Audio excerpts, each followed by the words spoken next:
வணக்கம் தமிழா, வாழ்க வளமுடன். இன்னைக்கு நம்ம பார்க்க போகிறது ரொம்ப சுவையான கோவக்காய் பொரியல் ரெசிபி தான். இது எங்கள் ஸ்டைலில் எப்படி பண்ணணும்னு வாங்க வீடியோக்குள்ளே போய் பார்க்கலாம். இதுக்கு முதல்ல ஒரு கடாய் எடுத்து அடுப்பு மேலே வச்சு அடுப்பை ஆன் பண்ணிக்கோங்க. தேவையான அளவு எண்ணெய் சேர்த்துக்கோங்க. எண்ணெய் சூடானோடனே கடுகு போட்டுக்கோங்க. கடுகு பொரிஞ்சோடனே நம்ம ஏற்கனவே கட் பண்ணி வச்சுருக்க சின்ன வெங்காயத்தை பொடியாக நறுக்கி வச்சுருக்கோம், பூண்டு, கருவேப்பிலை இதெல்லாம் சேர்த்து நல்லா வறுத்துக்கோங்க. அதுக்கப்புறம் மெல்லிஸாக நீட்டாக நம்ம கோவக்காவை கட் பண்ணி வச்சுருக்கோம். இங்கே நாங்கள் 1/4 கிலோ அளவுக்கு கோவக்காய் எடுத்திருக்கோம். இது நாங்கள் 4 பேர் சாப்பிடுவோம். இது நல்லாத்தையும் வதக்கிட்டு அதுக்கப்புறமா எடுத்து வச்சுருக்க காஞ்ச மிளகாவை 2 புட்டு அதையும் போட்டுக்கோங்க. எப்பயுமே நாங்கள் காஞ்ச மிளகா காம்போடு தான் போடுவோம். தேவையான அளவு உப்பு ஆட் பண்ணிக்கோங்க.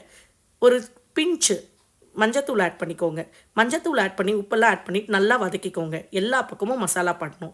இதை ஆட் பண்ணிவிட்டு வெறும் மிளகாத்தூள் 1 ஸ்பூன் ஆட் பண்ணிக்கோங்க. நாங்கள் பொரியலுக்கெல்லாம் வெறும் மிளகாத்தூள் தான் ஆட் பண்ணுவோம் ஃப்ரெண்ட்ஸ். இதெல்லாம் ஆட் பண்ணிவிட்டு தேவையான அளவு தண்ணி தெளித்து அந்த காய் வேகிறதுக்காக தெளித்து நல்லா இது பண்ணி மூடி வச்சுருங்க.